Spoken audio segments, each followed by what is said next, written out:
In right now, Democratic Congressman Jamie Raskin of Maryland. He serves on the House Oversight Committee. He will be among those questioning Michael Cohen very soon. Congressman Raskin, thanks for joining us. First of all, what do you think is most significant in Cohen's prepared testimony? Well, he's given us specific documentation and recitation of the president's involvement in criminal activity that he has pled guilty to.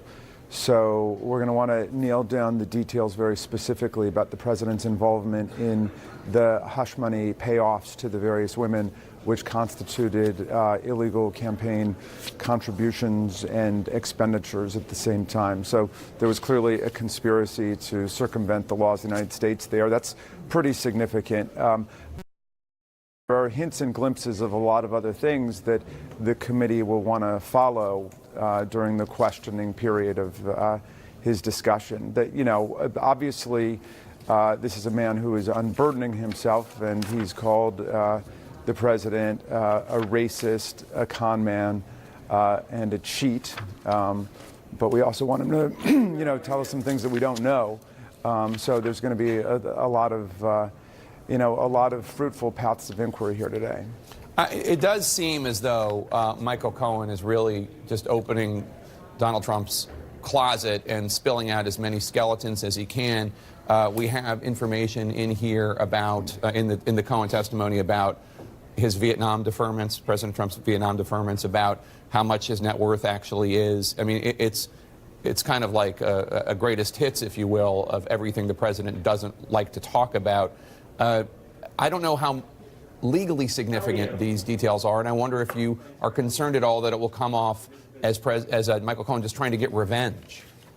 Well, some are significant and some are not, and obviously that's going to be the job of the Oversight Committee and other committees in Congress to determine, you know, what are significant issues that go to basic policy questions and basic questions of the character of our government. I mean, the big story in my mind is that we have a president who has turned the government of the United States of America into a money-making operation for himself, for his family, for his business, and for his friends. And nowhere is there any mention in any of these documents about the president asking what's best for the American people, what's best for the public interest. It's all about how much money he can make and what kind of inside deals he can accomplish. And so we want to try to get the best, most fine-grained portrait we can of what's taking place within the Trump operation, and then nail down the illegality.